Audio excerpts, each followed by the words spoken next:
ধর্মনগর হরি মন্দিরে চুরির ঘটনার তদন্তে নেমে আংশিক সাফল্য পেল ধর্মনগর থানার পুলিশ।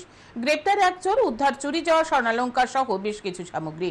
জানা যায়, এই চুরির ঘটনার তদন্তে নেমে ধর্মনগর থানার পুলিশ বুধবার সন্ধ্যায় দক্ষিণ কদমতলা থেকে অম্বর আলী নামে এক চোরকে আটক করে। বৃহস্পতিবার তাকে আদালত থেকে পুলিশ রিমান্ডে নিয়ে এসে জিজ্ঞাসাবাদ চালিয়ে পুলিশ আসামির বেশ কয়েকজন চোরের নাম জানতে পারে। তারপর ধর্মনগর থানা থেকে পুলিশের একটি টিম আসামি পাড়ি দেয়।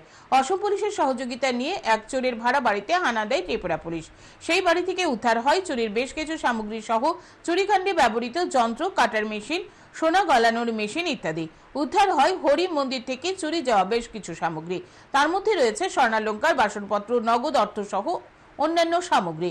উত্তর জেলা পুলিশ সুপার ভানুব্রত চক্রবর্তী জানান, হরি মন্দিরে চুরির ঘটনায় ভারতীয় দণ্ডবিধির 457/380/34 ধারায় একটি মামলা গ্রহণ করা হয়েছে ধর্মনগর থানায়।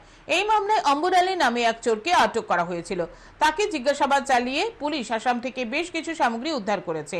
তবে পুলিশের উপস্থিতি টের পেয়ে দুই চোর পালিয়ে যায়। তিনি আরও জানান, খুব কম সময়ের মধ্যে পুলিশ সফলতা পেয়েছে।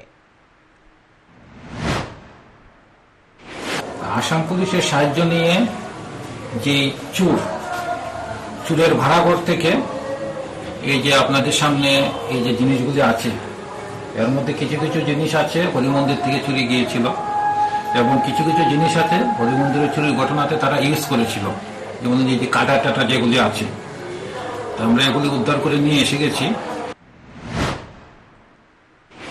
আর সবচেয়ে বড় কথা হলো, ওরা এই জিনিসগুলি, এটাকে পিকুলিয়ার জিনিস দেখলাম যে সোনা দানা চুরি করে তারা বিক্রি করার দরকার নেই জুয়েলারিতে গিয়ে।